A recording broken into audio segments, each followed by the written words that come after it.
Vanishing Point, a novel by Keith A. Kenel, 38 of 101. Part 38. Without thought or hesitation, Caleb had slugged the large African American who had pushed him, and a mini melee ensued. Guards rushed in and broke up the fight before it spread, and Caleb had received disciplinary action, even though he'd only been defending himself. 3 days later, John Farmer had introduced himself and praised Caleb for his quick-fisted thinking. "That was a brave thing to do, standing up to a Fruit Town brim when we had jigaboos all around." "Was he a banger?" Caleb had asked. "I figured him for just another low-life asshole." "Fruit Town brim for sure," John declared. "How'd you like to get some revenge on the motherfucker?"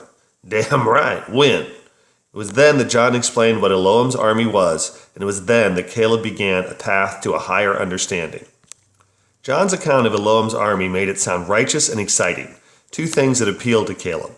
John told Caleb about Bishop Scudder's work in the Birmingham area.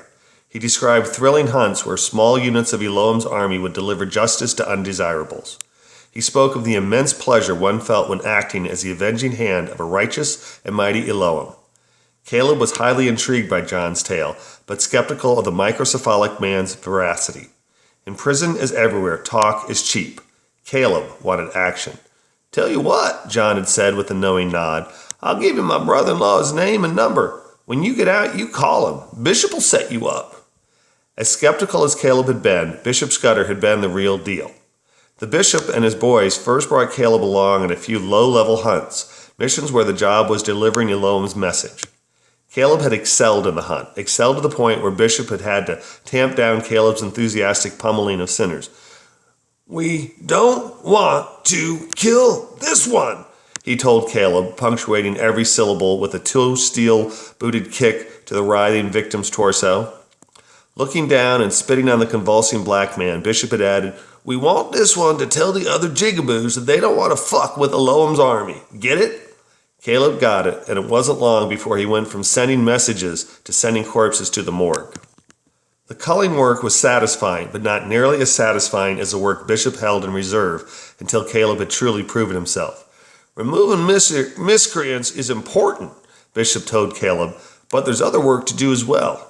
We need to send a message to race traitors, to Jews, to Muslims, to faggots. And we especially need to send a loud and clear to women who think they can parade around and tempt men into sinning. That's the holiest work of all."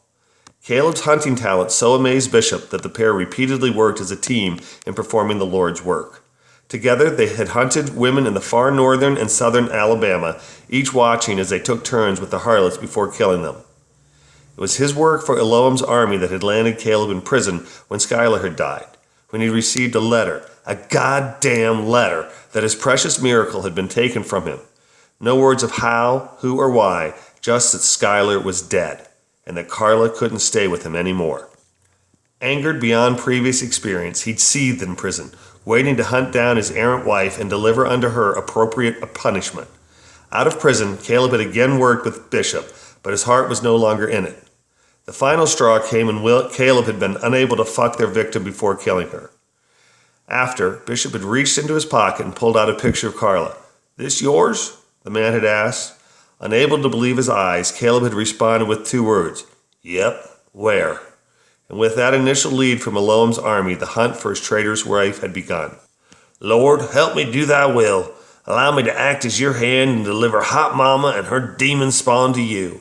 Help me in my hunt for Carla and guide my hand.